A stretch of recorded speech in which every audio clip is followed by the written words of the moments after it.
Uh, I lost my Linux boot record. I'm not too devastated because it's easy to install Linux again, but so I put the boot repair disk in to check the flags because I think the flags are wrong. Oh, let's see. Hang on. Uh,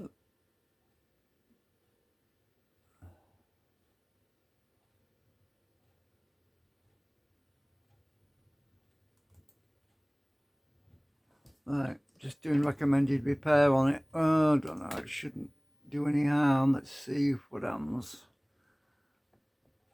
Remember, I've got backup images of all my bootable drives, so they're on another.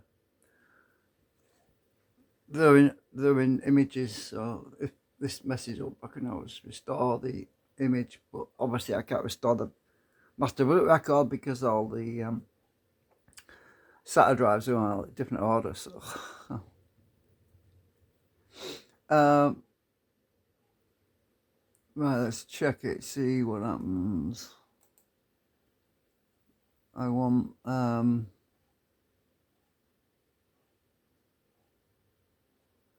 so I thought I'd record this because zoom in a bit more.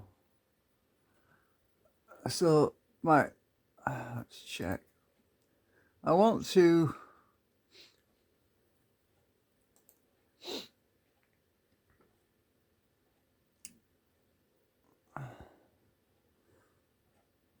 gparted.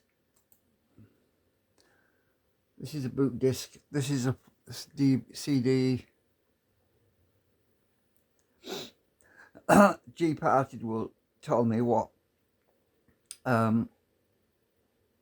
flags are assigned to certain disks, and come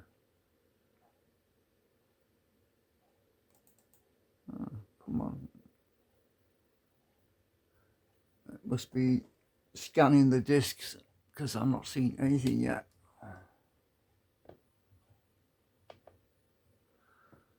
Hang on, can't get this camera to stay.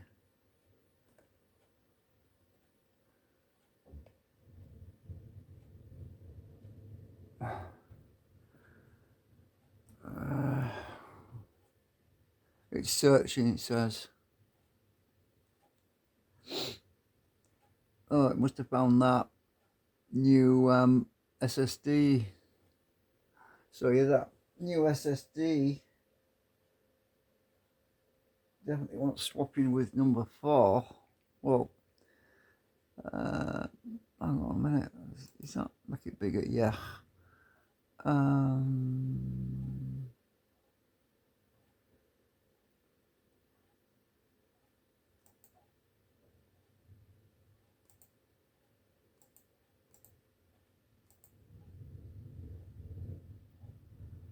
I can't see.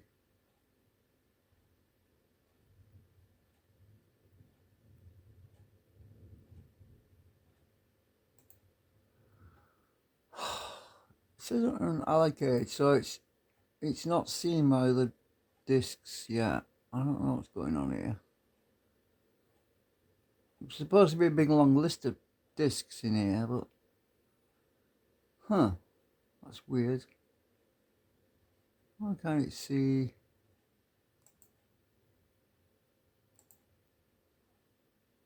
Yeah, that's the crucial. That's the blank one.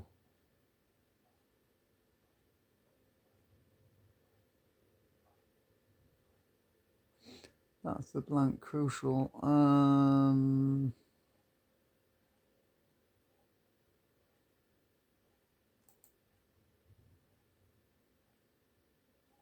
Oh, there they are.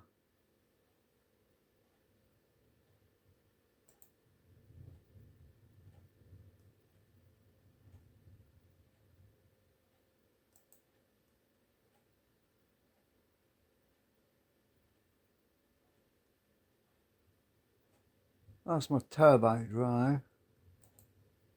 Ah, there you are. I found them now. For some reason, I couldn't see them. Right, so that's my backup drive.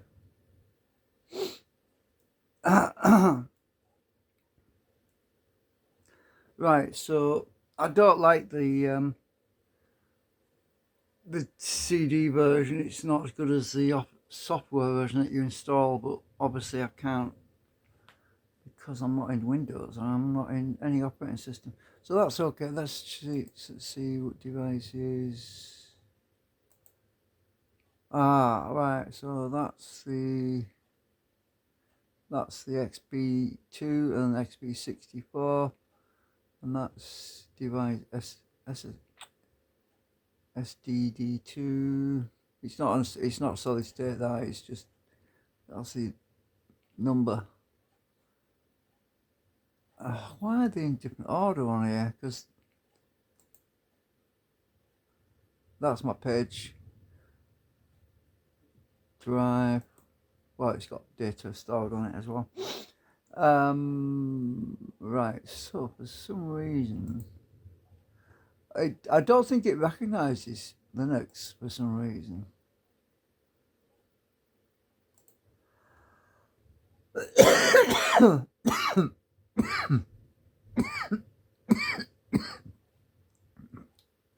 It says unallocated, but it's not. One of these has got Linux on it, so that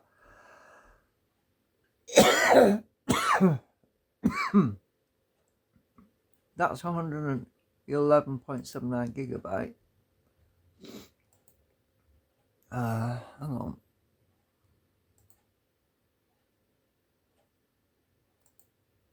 The other one's bigger, so the other one that's bigger must be the new one.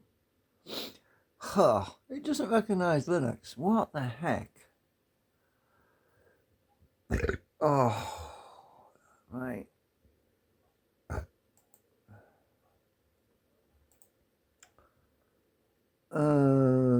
Dear me, I'm gonna have to. Yeah, I had trouble booting up because I used my gag tool, my boot manager again, and I think it's gonna wipe the boot record for Linux.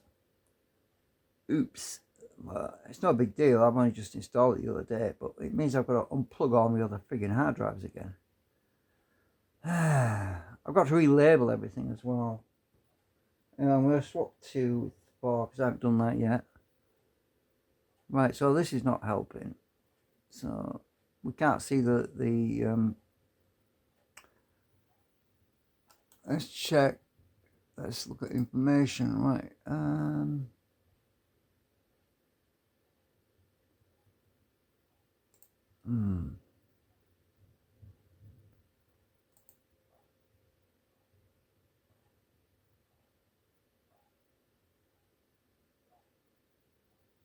Oh well, that's no good. Huh. Well, I'm gonna have to reboot. I'll just stop the video because I've made too many freaking videos the last few weeks. Well, last few days.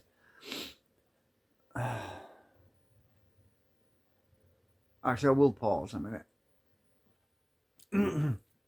Anyway, I'm gonna swap that SATA 2 with SATA 4 cable, and then I have to relabel everything again because I've got to unplug everything because I went and messed up my Linux installation, so I've got to put that back on again. It's one thing after another. Well, at least that's not end of world. It's pretty straightforward because there's not much on there. I only installed that Kdenlive Live, and which I've got to put on again. Oh, dear me, I don't know what happened. Yeah, I just have to remember, note to self: don't attempt to install GAG on Linux. Because if you install GAG, the bootloader, onto Linux, yeah, bad things happen. So what I will do this time, though,